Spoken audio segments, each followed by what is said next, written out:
Hey everyone, it's Types, and today I'm not playing a game of Control, unfortunately, but I'm going to be talking about my Control deck from Paradox Rift. I'm not sure, I played it like once or twice. It feels okay, it's super sketchy, but it's kind of fun.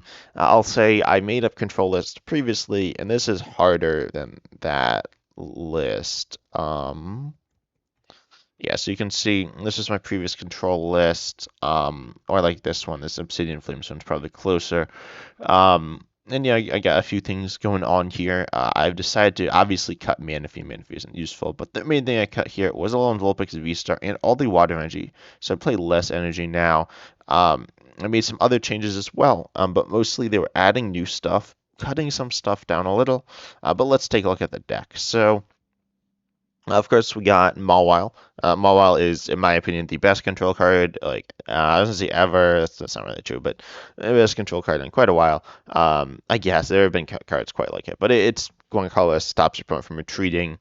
It's very useful. Again, we've seen cards like it. You can do more damage as well if you hit them after it. There's some kind of weird interactions with it. Long story short, it it does do it's a great trapper, right? It's kind of like Block Snorlax, but in my opinion, it's better than Block Snorlax. It is hard to use, but they can't boss around it. Obviously, with Block Snorlax, they have to switch. This card, they also have to switch, but with Block Snorlax, they could boss instead of switch. So that's why I like Mawile more. It's also only one card. It's a little better, in my opinion. Obviously, it won't work in every matchup, but in many matchups, it's quite useful. And a main way to try and win the game. You could try to increase their retreat cost as well, but I don't know. I feel like that's super sketchy. Maybe it's not as sketchy as I think it is, but it seems a little sketchy. Aside from that, we play Kirlia as our engine and Rotom, but two Rotoms, two Kirlia. That feels all right. I originally had one Rotom as well. I cut that down, and then I was like, Rotom's super important, so I'm not sure about that one just yet. But we also run 4 Zealstone, so like if I just have one Rotom and 2 Zealstone, that seems kind of sketchy. But then we also run the new Tatsugiri. Someone commented on a video and was like, "You gotta make a control." Like, it's like, yeah, I got you. And I like split off for a little while, but I got it now. This is Tatsugiri. I don't know if it's good. Well, okay, I think it is good. I don't know if I'm using it right in this list, but and it used double turbo, so I had 4 double turbo, which actually feels super nice. But I'll get to that. And so it's attack here, survival strategy, search your deck for up to 2 cards and put them into your hand for 2 colors, then shuffle, and then you can switch this to your bench, so it's like hit and run-ish. I mean, you don't hit, you like search and run. It's really nice, and it's a very good Pokemon if you can pull it off. It's very hard to play. I played the Fearow control, and that was a mess. It wasn't a bad deck. It was a decent deck, but it was super hard to play. And it had less moving pieces than this deck. And Tatsugiri is kind of like Fearow. So this is like such a mess. Not a bad mess, but it's super complicated because we have lots of one-ofs. And yeah, so it's a bit complicated. But I think it has potential to be good. Actually considering like because it's kind of instead of Rotom, right? Because you attack with it, so it ends your turn just like Rotom does, and you get cards. And arguably it's much. I mean, it's much better than Rotom if you can attack with it because it gets you 2 cards you need as opposed to just 3 random cards. In most scenarios, there are occasionally scenarios where Rotom V would be better. Obviously, you don't need to attack with it, which is better. So that's why I could see dropping to 1 Rotom. I run Mimikyu. Mimikyu busted Pokemon, in my opinion. As long as you can attack with it, I think it's really good. It essentially does 70, and it's immune to attacks from damage from attacks from EXs and Vs.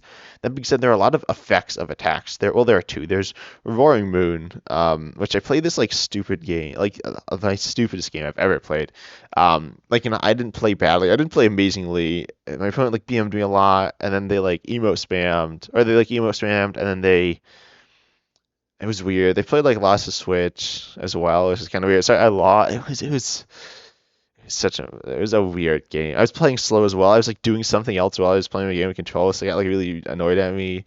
Anyway, but Mimikyu is very good. But it can be KO'd by like Roaring Moon, which is pretty common. It's like really highly played in Limitless. It's really highly played in Ladder as well. I haven't really played it too much. It's all right. It's not that good. but it's an awkward deck for this to beat. You probably do want to take your prizes. Trapping is really hard in that matchup. It's not. Oh, it's awkward, but like Mimikyu's it's still like a decent wall. And then they can like obliterate your Mimikyu with their first attack, which just one shots, but then they do lots of damage themselves. So yeah, that is something you don't really want happening though. Same thing with Sableye, that like obviously goes through Mimikyu. Same thing with Cramorant. Cramorant also goes through Mimikyu. And then Baxcalibur hits through Mimikyu. Luckily there is a solution. It's actually really cool. But I haven't played with the new card. I haven't even played this exact 60. I played with it. I made a few changes. But yeah, Mimikyu is super good. Some of the math changed, so I don't know. There's some like new math on Charmeleon, which is kind of weird, and I don't know it. So I think your Charizard matchup's worse. I cut like so much stuff for Charizard. I cut for the Charizard. I cut the Alolan Vulpix line. And I only run one Mimikyu, so if they lost on your Mimikyu, you probably lose. But I could see running the Devolution tool, which could hurt Charizard, but they probably run enough stage 1, so maybe it doesn't matter. Then we also have Regieleki and Bouffalant for Lost Zone. Lost Zone's still a sketchy matchup. They do have like one more tool. Literally a tool though, so they kind of lost Vacuum it, which is not good for you. But aside from that, it's pretty good. I would say it's Kirlia. Then we run a 1-1-1 Toedscool, I guess is how you'd say it. So it's a basic Toedscool. I don't know which the best one is, by the way. Someone can tell me. Wait, is there a 70 HP Toedscool? I don't think there is. Let's see. Toedscool, no. So yeah, I think this is the best one. We can attack with it. We can attack with this one as well. I don't think it matters, unsurprisingly. But then we also see we got ourselves the two Toadschools. So we got the Toedscool EX, which says prevent all effects of attacks used by your opponent's Pokemon done to all your Pokemon that have energy done to them. So obviously you need energy on them, which is kind of sketchy, because you're not going to have energy on all your Pokemon. The deck only plays, well, okay, you technically could. The deck does run 6 energy, but if you're you can't like attack with Mimikyu and have energy on a full bench. You probably won't have a full bench, but anyway, it is very hard to get energy on your different Pokemon. I cut down to 1 Raihan. And it's less energy than before. It is possible to get your energy spread out a little bit though. If you have energy on say 2 of your bench Pokemon and you're active, that is probably enough, and they'll live and the rest will die to Sableye. But that's all right, because I think it's decent. And then obviously it stops Roaring Moon. It stops a few things. Toedscool is a 2-prizer, which is kind of scary. Rotom's obviously also a 2-prizer, but Toedscool's a 2-prizer, which is just gonna. I guess it's all right, but it's still a little sketchy, just giving up 2 prizes. And then we also have the single prize Toedscool. I guess I really need to refer to this Toedscool as Toedscool EX, and this is just Toedscool. With its ability Slime Mold Colony. Cards in your opponent's disco pile can't be put into their hand by effects of your opponent's abilities or trainer cards. And so we had so this stops Pokestop if your opponent's using Pokestop, or if like someone was explaining the ruling, and the way they explained it was like super complicated. But pretty much, if your opponent uses Pokestop and you have Toedscool in play, Pokestop like doesn't work. It just discards all their cards, and they don't get them back. Like if they'll just discard their item cards, and they'll just be sad. I don't know if people do that. I played one game, and I stopped Pokestopping after I played Toedscool. But I definitely I will almost guarantee you that at some point I'm gonna play this deck, play down Toedscool. They're going to Pokestop and then just be sad. Or live doesn't work. I don't know if live actually works with Pokestop, if the interaction is correct. But anyway. And then also stop Superior Energy Retrieval, Clara. It's a very decent card. Kind of stops like super aggressive play, and it's really good against Chien-Pao. It's not the only solution to Chien-Pao, as we do need to deal with Baxcalibur, but we'll get to that. As I said, energy. I only have basic psychic for Mimikyu. I can attack with Ralts as well, which could be useful, I guess. I don't really know. And then double turbo. Double turbo is really great. I previously only played like 3 or maybe even 2. It's really great to retreat with. It feels so good. Like double turbo is amazing in this deck. It literally is useful on every Pokemon in the deck. There's like nothing you don't want it on. It's not like amazing on like Rotom or anything, but it's all right. But like Kirlia with the double turbo, just so much more. Like you can retreat now. Like before, you'd like never be able to retreat. And I actually upped it to 2 switch as well, to have a greater chance of getting the turn one attack with Tatsugiri. I don't think you'd ever force Steel Stone for a turn one Tatsugiri, but you can get Tatsugiri easier now with those combination of energy, and I love the 4 double turbo. 4 double turbos feels amazing. I don't think you need it, but it gives you more like stuff, pretty much. So it's pretty nice. And then we got a big master trainers here, obviously lesser trainers. We got Yell's Cheer, Cyllene, 3 Pal Pad. I feel like that's all right. We do have Peonia. Theoretically, you could like prize Peonia plus like Yell's Cheer or Cyllene, and then you're kind of screwed, but that probably won't happen. I run 4 Iono. I cut the Choi in the HLS Premonition, which feels kind of sad, but realistically, like, I don't know. I don't think it's super useful. It was good with Manaphy. I definitely liked it with Manaphy, but I never really like used Manaphy either. And now we have Erika's Invitation, which is like Manaphy. So I don't know. I guess this card's good. It's kind of sketchy. I don't play the Zubat either. The Zubat's super weird because you might want to play Beach Court. Playing like Beach Court and Control seems like really stupid, especially if you gust up their Pokemon to like trap it. That seems weird, but yeah, we run Erika's and Echoing Horn. And then we run 2 Boss and 2 Counter Catcher. Counter Catcher is obviously an insane card. It's like it literally makes Snorlax Stall. Snorlax Stall is now currently a top 10 deck. Like clearly a top 10 deck. It's so good. Like in tournaments, I think it's okay. So at some point, I'm gonna look at the tournament data in the background tab. It is the 9th most played deck in the game. Its sample size is moderately small, only 30 tournaments, but still. And its matchups, so its win rate is 56.21%. 276 wins, 156 losses, 59 ties. And you look at the win rates of all the decks that it's played more than like 10 times, they're all decent. They're all 50% or higher, except for one matchup, the mirror matchup, which is a 25% win rate, because they like tie all the time because it's a stall mirror, which is really funny. Anyway, yeah, Snorlax Stall is like super good right now, because of Counter Catcher, and Counter Catcher is like super good. It's like way better than I thought it was. And it's good in this deck obviously too. Arguably, like you don't get as much value as you kind of want. Like it's like Boss is still very good, because you can like recover it and you can do some stuff with it. But you know, Counter Catcher is still also very good. We play obviously Ultra Ball and Nest Ball. I do 4 of each. And I also run 3. Oops, that's not the right thing. 3 Town Store. Oh, I should like buy some of these because I have like lots of coins. I could probably buy like all of them. Tell me if you bought any, if they're any good. Oh, I was like, why did I buy coins with the coins? Anyway, I'm getting sidetracked. So then we see Town Store is decent. We play a bunch of tools. I run all Town Store. I don't run the Stormy Mountains. I don't know if that's right. I feel like with Tatsugiri, well, actually Tatsugiri is searchable as Stormy Mountains too. I kind of forgot that. I don't know. I might drop a Town Store for Stormy Mountains. I certainly don't hate that. In fact, I think I will. I don't think it matters too much, honestly. I wouldn't run like 3 Stormy Mountains, but that's fine. Also, like Path is like a thing, obviously, and Path turns off Rotom, which could be sketchy, but also more, or it turns off Toedscool. I don't really know of any decks that sometimes Lost Zone does. I don't know. I'm not sure how big of a deal it is for Path to turn off Toedscool, but and then obviously Force Stone, good card. And then we play Thorton. Thorton gives you more like versatility, which is really fun. I think it's a good card. It's like recovery, which is really nice. You can use it on like your Mimikyus and Mawiles, which can be really nice. And then you can also use it to get an evolution to play if they like KO'd it. Previously it was kind of useful for a long Bullfix restart, but that's not in the deck anymore. But overall, I think Thornton's still really nice. I really like the card. A late game, it's just like a super clutch card. And with Counter Catcher, you can like Thornton Counter Catcher, which is really nice. Super Rod is just nice, I guess. I was considering putting Roseanne's back up. I'm not really sure. Rod's like decent. It can definitely be nice from time to time, and very important. And then we also play.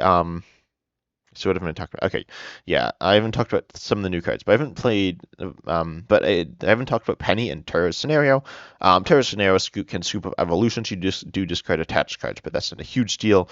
Overall, I guess it's good. I'm not sure. So Penny is there for like healing essentially of your Regielekis and an endgame loop style thing. using Bouffalant, because you keep the energy, that's really important. Terror Scenario, you do not keep the cards attached. Penny, you keep the tools as well, which can be important. Terror Scenario, you don't. I don't know if it's useful. Previously, it seemed really nice to get your Kirlia and Ralts out of the active, like your Kirlia out of the active, because you can't penny it. But now I do play 4 double turbo and 2 switch, so maybe it's not useful. I'm not really sure. I don't think it matters too much between Terror Scenario and a second penny. If someone has some ideas, you can comment that down below. I don't know if I mentioned Peonia, but that's kind of an obvious inclusion. And then the control deck to be able to find these one-ofs. And then I didn't really talk about Raihan too much. Raihan is nice for Mimikyu, and it can be useful for Bouffalant. Obviously, I only played 1. Previously, I played 2. And even in my previous build, I could have like played 3. But that was with all of Vulpix, and you don't really need that now. Raihan's like a good card, but it's not broken. Especially when we play 2 basic energy, so it's kind of sketchy. But then we get to the new cards.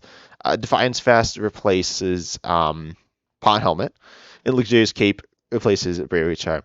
Defiance Vest is essentially directly better than Pot Helmet. It reduces damage by 40 instead of 30 if you're down. I haven't decided if it's definitively better. I don't know the math super well, but yeah, someone tell me if Defiance Vest is better than Pot Helmet. I think it is. The main thing you want to block is like Mews and Comfies, and I mostly Mew. Like blocking Mew is super nice, but that's only in Guardy, and like Guardy shouldn't play Mew. I feel like they're more inclined to play Mew than they are to play like Radiant Cringer or Manaphy, but they definitely sometimes do that. Like they do it a lot as well, in which case it doesn't really matter. I feel like Defiance Vest is a decent upgrade. It can go on your Rotom and stuff as well, so I guess it's good. But yeah, I don't know. And then we got Luxurious Cape instead of Bravery Charm. This is interesting. I haven't played with this. I added in after. Oh, I didn't talk about Hisuian Heavy Ball. That's obviously in here as well. Same reason as Peonia. But then yeah, Luxurious Cape. Like this card's weird. It can only be attached. It only works on non-rule box Pokemon. It gives them 100 more HP. Because I was like 50 HP isn't enough. So I need more. So like 100 is really good. But then if it's KO'd, you give up another prize. So pretty much you turn your single prize into a multi-prize, which is super weird.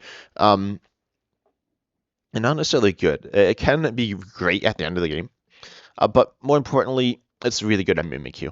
It's okay on Mawile. Well, no, it's not really that good on Mawile. It's okay on Regieleki for Regieleki loops at the end of the game, or Mimikyu. Mimikyu obviously does not have a lot of HP at 70. If you put a big charm, or not a big charm, a bravery charm on it, you get to 120. 120 is within one shot range of Baxcalibur, which hits. Is that 130 or is that 120? I don't know. I was gonna say it's 120, but I think it's actually 130. It is 130. Yeah. So yeah, puts you out of range of that though, and Chien-Pao, which is super good. We do run the Toedscool as well to help in that matchup. Luxurious Cape though also, as I said, helps. If you got Regieleki with a tool, if you have Defiance Band or Defiance Vest or some damage reduction tool or some other tool that doesn't add HP, you are within one shot range of Giratina V, which is kind of sketchy because that hits through effects as well. But then if you have any tool, it'll put you outside that range, which is like a health if you play Defiance. No, sorry, a Bravery Charm or Luxurious Cape, then you're outside that range, so you can loop better with that. Same with Bouffalant, though you won't really Bouffalant loop like ever. That's not really a thing. I don't run Fighting Lay, which you could run for Regieleki, but if you want to do the Luxurious Cape thing, you need to Penny loop.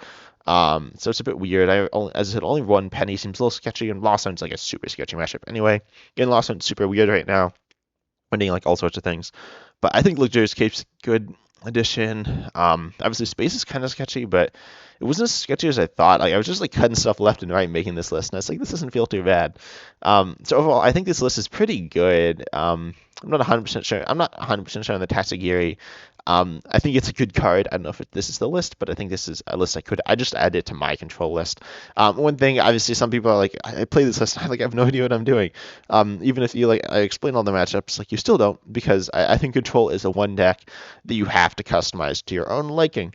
Or one in the decks, there are a few, but same thing with like Lost Zone and but like more so with control, you need to figure it out. You need to play some other control list, kind of see what they're doing. You won't get everything they're doing, honestly. Like I play control lists and I generally get all the ideas, but I might like miss one or two. And because they aren't things that I really want to do. So you want to kind of figure that out and figure out what you want in your control list. And if you want help making a list, you could comment that down below or join the Discord, actually. If you want like deck list help, join the Discord. If you want suggestion, like if you want to give me lots of suggestions, join the Discord. If you just want to like suggest some ideas, though, certainly comment section is great for that. But overall, yeah, I'm really hyped for playing this deck. I played it once or maybe twice. It was okay. It felt pretty good, honestly. I didn't play it quite right, and I made some changes since then. But overall, I'm super hyped for this deck. Because there's so many new cards. Like there's this runs 1, 2. Is this new? No, but it runs 2, 3, 4, 5, 6. It runs 7 new cards, which is pretty insane. For control, that's like a big change. Overall, I'm super hyped. Hope you are too. And as I am excited to see it next time. And if you enjoyed, subscribe. See ya.